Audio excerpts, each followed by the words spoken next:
తాను కూడా phone tapping బాధితున్నేనని కాంగ్రెస్ ఎమ్మెల్యే వేముల వీరేశం చెప్పారు. డ్రగ్ పబ్ కల్చర్ కు తెలంగాణ తెచ్చిందే కేటీఆర్ అని అన్నారు.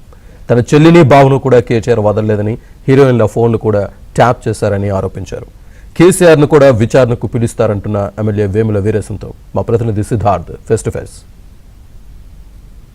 ఫోన్ ట్యాపింగ్ విషయంలో కేటీఆర్ ను సిట్ విచారణకు పిలిచారు. ఇదే అంశాన్ని మనతో మాట్లాడడానికి కాంగ్రెస్ ఎమ్మెల్యే వేముల వీరేశం ఉన్నారు. ఆయనతో మాట్లాడదాం. సార్, వ్యక్తిగత కక్షలకు కాంగ్రెస్ పార్టీ పాల్పడుతూ ఉంది. ప్రభుత్వం చేసిందేమీ లేక దాన్ని ప్రశ్నించినందుకే వాళ్ళని ఇబ్బంది పెడుతున్నారు అని హరీష్ రావు కానీ కేటీఆర్ కానీ చెప్తా ఉన్నారు. మీరు మీ పార్టీ పరంగా ఏం చెప్తారు దీనిపై? గత ప్రభుత్వం, గత పాలకులు మా ఫోన్లు ట్యాప్ చేసిర్రు, మా వ్యక్తిగత భద్రతను భంగం కలిగించిర్రు, మా యొక్క స్వేచ్ఛకు ఆటంకం కలిగించిరని చెప్పేసి అనేక మంది ఫిర్యాదులు చేసిర్రు. ఆ ఫిర్యాదుల మేరకే ఈరోజు సిట్ వేసి దాని మీద విచారణ చేస్తూ ఫోన్ ట్యాపింగ్ వ్యవహారాన్ని ఇలా బయటికి తీసిర్రు. కాబట్టి ఫోన్ ట్యాపింగ్ చేసినటువంటి వాళ్ళు, చట్టాన్ని ఉల్లంఘించినటువంటి వాళ్ళు, అనేక రకాల తప్పులు పాల్పడినటువంటి వాళ్ళు ఇలా దొంగ అన్నటువంటి పద్ధతిలో మాట్లాడటం అనేటువంటి దుర్మార్గం, ఇది దురదృష్టకరం. అంటే గత 8 సంవత్సరాలుగా ఆయనను క్యారెక్టర్ అసాసినేషన్ చేస్తున్నారు.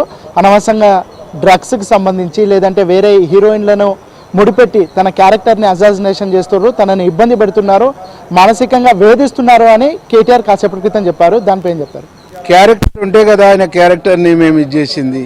క్యారెక్టర్ లేనటువంటి వ్యక్తి, చట్టం మీద గౌరవం లేనటువంటి వ్యక్తి, ఆయన చట్టం మీద ప్రమాణం చేసి, భారత కాన్స్టిట్యూషన్ మీద, రాజ్యాంగం మీద ప్రమాణం చేసి, ఒక రాజ్యాంగబద్ధమైనటువంటి పదవులు ఉన్నటువంటి వ్యక్తి రాజ్యాంగాన్ని ఉల్లంఘించి, చట్టాన్ని ఉల్లంఘించి, ఒక దుర్మార్గమైనటువంటి, ఒక దురదృష్టకరమైనటువంటి చర్యలకు పాల్పడటంతో పాటుగా ఇక్కడ తెలంగాణ సమాజానికి అనేక రకాల తప్పుడు సంకేతాలని, తప్పుడు అలవాట్లని, తప్పుడు ఆలోచనలు నేర్పినటువంటి వ్యక్తి, డ్రగ్ నేర్పినటువంటి వ్యక్తి, పబ్ కల్చర్ తీసుకొచ్చినటువంటి వ్యక్తి.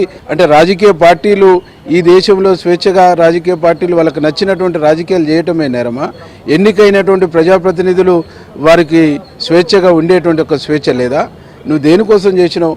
నీ ఇంటోళ్ళని నమ్మవైతివి, నీ పార్టీ వాళ్ళని నమ్మవైతివి, నీ ప్రజాప్రతినిధులు నమ్మవైతే, నీ మంత్రులు నమ్మవైతే, చివరికి నీ బావ చెల్లెని కూడా నమ్మవైతే. అంటే ఇంత అపనమ్మకాలతోని నువ్వు ఈ రాష్ట్రంలో పరిపాలన కొనసాగించి, నీ అపనమ్మకాలు, అపవిశ్వాసాల మీద ఉన్నటువంటి నీ ప్రభుత్వాన్ని నిలబెట్టుకోవడం కోసం అనేక తప్పుల్ని, అనేక నేరాలను చేసినటువంటి వ్యక్తివి నువ్వు అనేటువంటిది చాలా స్పష్టంగా చెప్తావు.